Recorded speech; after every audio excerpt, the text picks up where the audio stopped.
आपको बताऊं, जो आज सत्संग आजकल सत्संग हो रहे हैं, आपने बात की तो मैं बात कर लूं।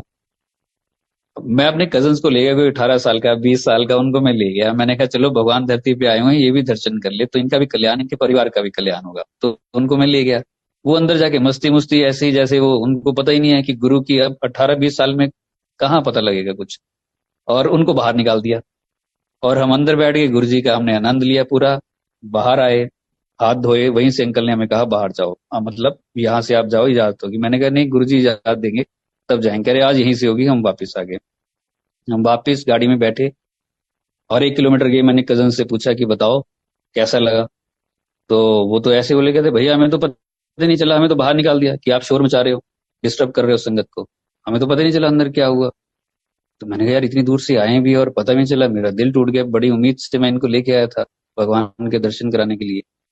तो मैं ऐसे ही मायूस सा हुआ। तभी डॉक्टर प्रीत वहीं थे, उन्होंने फरीदाबाद अपने घर रुकना था उस दिन। उनका फोन आया, कहते गुरुजी कह रहे हैं अभी वापिस आओ, उनको अभी वापिस बुलाओ। जब मेरा दिल टूटा, उधर गुरुजी सुन रहे थे, देख रहे थे। गुरुजी ने कहा उनको सबको वापिस बुलाओ। और 3-4 फोन लगातार मुझे कर दिए और मैं तो खुश हो गया। फिर जब अंदर गए तो चैटर्जी अंकल सत्संग कर रहे थे। फिर 1 घंटा सत्संग हुआ, वो सुना हमने। फिर 11, 11:30 हो गए होंगे। फिर हम आए। डॉक्टर पुनीत को बोला एक बार चल भी डॉक्टर अपना सत्संग सुना। तो उन्होंने अपना सत्संग सुनाया। और उसमें एक लड़की बैठी थी, वो ध्यान से सुन नहीं रही थी। गुरुजी ने उससे डांटा, उड़िए चंगी तरह सुन, चल लगे हो की कह रहे हो। और एक बार सत्संग चल रहा था, शायद रघुराय अंकल कर रहे थे। 3 लेडीज वहां पे गॉसिप कर रही थी, गुरुजी के बिल्कुल गद्दी के साथ बैठ के। आप सोचो, गुरुजी के फिजिकल फॉर्म में, और वहीं गॉसिप कर रही है और सत्संग गुरुजी का रस बरस रहा है। तो गुरुजी ने उनको डांटा, क्या बीबियां मंगो इतने चुगलियां कर रही, चल लगे हो सुन क्या कह रहे हैं। और ये सब ये इशारा है कि जब भी गुरुजी का सत्संग हो, पिन ड्रॉप साइलेंस हो। हम बच्चों को ना लेके जाएं। गुरुजी, आपको भी पता है कि 8-9 साल से कम बच्चों को गुरुजी अलाउ नहीं करते थे, बुजुर्गों को नहीं करते थे। अनकंफर्टेबल होंगे, गुरुजी कहते थे मैं उन्हें घर बैठे ब्लेस करूंगा। सत्संग जब हो, जो मुझे लगता है जब शेयरिंग हो, तब लंगर प्रसाद शुरू ना हो, लंगर प्रसाद उसके बाद हो। बहुत जगह ऐसा सुनने और देखने में आता है कि लंगर प्रसाद शुरू कर देते हैं और साथ ही कहते हैं चलो भाई किसी ने अगर शेयर करना है तो कर लो। लंगर में ध्यान होगा या गुरु की महिमा बड़ी मुश्किल से सुनने को मिलती है। 10 साल आपको लगे, आपको 10 साल लगे। जो चीज बड़ी आसानी से मिल जाती है, फिर लोग उसकी कदर नहीं करते। आपको कदर है कि 10 साल के बाद आपने सत्संग सुना।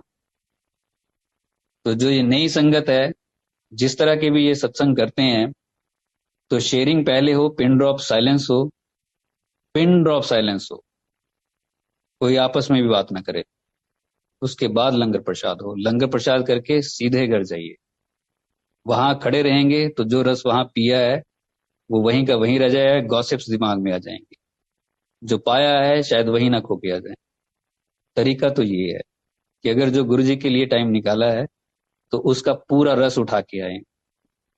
हम बेवकूफ थोड़े हैं कि हम कुछ चीज, कोई चीज खरीदने गए और वहां हम कुछ लुटा के आ गए, फिर तो हम बेवकूफ हुए। कोई चीज अगर लेने गए हैं तो उसे लेके तो आए कम से कम, एज इट इज।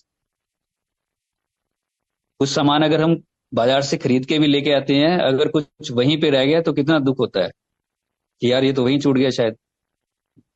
और हम तकलीफ में होते हैं। और जबकि सत्संग में जाके हम अगर गॉसिप में लग गए, इधर उधर की लग गए, तो वो तो खो दिया जिसके लिए आए थे और जिसके लिए गुरुजी ने इतने इंतजाम किए थे। हमारा रास्ता साफ किया था, हमें घर से उठाया, हमारे अंदर थॉट डाला, किसी का फोन आया, कितने एफर्ट्स गुरु ने किए। तो उसका हमें बस थोड़ा ध्यान रखना चाहिए। बाकी जिसकी जैसी इच्छा, जर्नी सबकी अपनी अपनी है। जी। जो